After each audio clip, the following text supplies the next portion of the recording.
सभी बच्चों को नमः संस्कृताय। मैं पूनम एग्जाम ज्ञान चैनल पर आपका बहुत स्वागत करती हूँ। ठीक है, जैसा कि आपको पता है कि हम लोग कुछ छोटे छोटे वीडियो में पढ़ रहे थे। ठीक है, तो उसी को आगे बढ़ाते हुए आज हम लोगों ने मतलब इससे पहले स्वर के बारे में बताया था। वर्ण विचार में स्वर के बारे में बताया था। ठीक है, आज हम बताएंगे आपको व्यंजन के बारे में। तो देखते हैं यहाँ व्यंजन क्या है और किसे कहते हैं। तो जो व्यंजन है आपको कल बता दिया था कि ये स्वरों की सहायता से बोले जाते हैं। स्वरों की सहायता से बोले जाते हैं। ठीक, स्वरों की सहायता से बोले जाते हैं। और आपसे कहा जाए कि जो ह्रस्व स्वर होते थे कल बताया था, उनकी एक मात्रा होती है। जो दीर्घ स्वर होते हैं उनकी 2 मात्रा होती है। प्लुत की 3 मात्रा होती है। तो फिर व्यंजन की कितनी मात्रा होती है बेटा? व्यंजन अर्धमात्रिक होते हैं। कितनी मात्रा होती है? आधी मात्रा होती है। व्यंजन की आधी मात्रा होती है। ठीक है, आपसे कहा जाए व्यंजन कितने प्रकार के होते हैं तो बताएंगे व्यंजन त्रियोधा। व्यंजन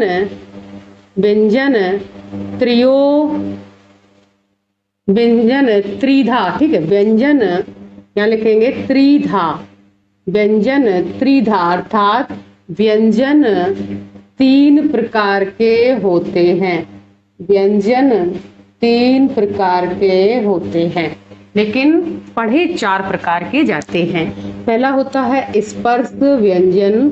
पहला क्या होता है? स्पर्श व्यंजन।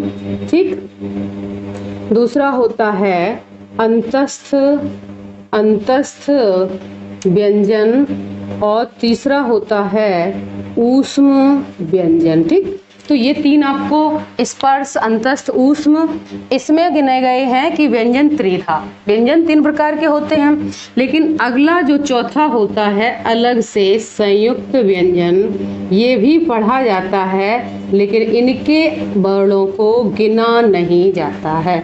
इनके अक्षरों को गिना नहीं जाता है, इसलिए इसकी गिनती नहीं होती है।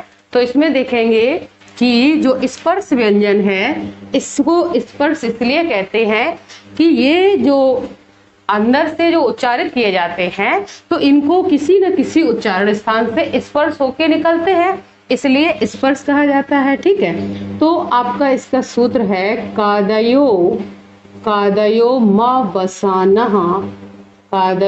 वसानः स्पर्शः। ठीक, अर्थात का से लेके माँ तक, कहाँ से कहाँ तक?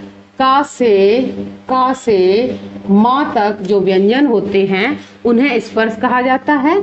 इनकी संख्या 25 होती है। ठीक है, इनकी संख्या 25 होती। ऐसे ही आपको बहुत सरल तरीके से क्वेश्चन सॉल्व हो जाएंगे कि स्पर्श व्यंजन की संख्या कितनी होती? 25 किनकी संख्या होती? स्पर्श। ठीक है, और कुल व्यंजन कितने होते? अगर बात व्यंजन की करें, यहाँ लिख दें, तो आप बताएंगे कुल व्यंजन संस्कृत में या फिर हिंदी में 33 होते हैं। कितने होते हैं बेटा? 33 होते हैं। ठीक है, 33 होते हैं, लेकिन उसमें से 25 स्पर्श व्यंजन हैं। अंतस्थ देख लो, इसका सूत्र है यड़ो अंतस्था। ठीक है, सूत्र है यड़ो अंतस्था। ये कह रहे यड़ प्रत्याहार में जो वर्ड्स आते हैं वो अंतस्थ होते हैं। यड़ में कितने वर्ड आते हैं? 4 आते हैं, या, रा, ला, वा, अर्थात 4 वर्ण अंतस्थ होते हैं। 4 वर्ण अंतस्थ होते हैं। ठीक है, ऊष्म देख लो, सलो ऊष्माणः। सलो ऊष्माणा या सलाह ऊष्माणा एक ही बात होती है। ये कहते सल प्रत्याहार में जितने वर्ड आते हैं वो ऊष्म कहे जाते हैं। तो इसमें कौन कौन आते हैं? इसमें सा और हा आते हैं, अर्थात इसमें भी 4 आते हैं बेटा। तो 25 स्पर्श, 4 अंतस्थ और 4 ऊष्म। आदियो मवसाना इसका सूत्र, यड़ो अंतस्था इसका, सलो ऊष्माणा इसका। बहुत सरल तरीके से जल्दी से क्वेश्चन सॉल्व होने का। ये आपने देखा 25 और 4 29 और 4 33, आपके ये प्रॉपर 33 व्यंजन हो गए। तो यहाँ कह रहे संयुक्त फिर क्यों लिखा? तो संयुक्त में क्या होता है कि 4 व्यंजन होते हैं। कौन कौन होते हैं बेटा? झा, त्रा और ज्ञा तथा स्रा होते हैं।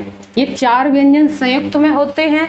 तो फिर आपसे पूछ लिया जाता है कि कितने होते? 4 होते हैं। कौन कौन होते? छा, त्रा, ज्ञा, स्रा होते हैं। छा किससे बना होता है? का और सा से बना होता है। ठीक है। त्रा किससे बना होता है? ता और रा से बना होता है।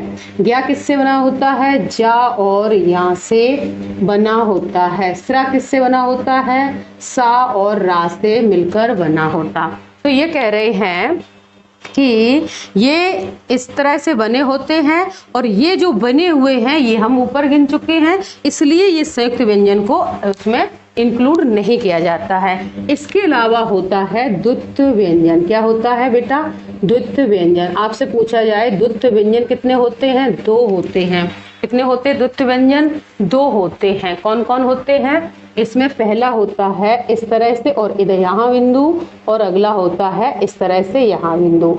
ये 2 क्या होते हैं? द्वित्व व्यंजन होते हैं। ठीक। तो व्यंजन को बहुत सरल तरीके से छोटे वीडियो में कम समय में आपको बताए, इनसे भी बहुत प्रश्न आपके सॉल्व हो सकते हैं। ठीक है। तो ऐसे ही चैनल को सब्सक्राइब करके वीडियो को शेयर करते रहिए, जिससे कि और आगे अच्छी चीजें आपको दे सकें। ठीक है। तो प्लीज वीडियो को लाइक और शेयर करें और चैनल को सब्सक्राइब करें। तो आज के लिए इतना ही। मिलते हैं अगले कोई ना कोई अच्छे वीडियो में। सभी बच्चे स्वस्थ रहें, मस्त रहें। सभी को नमः संस्कृताय। जय हिंद, जय भारत।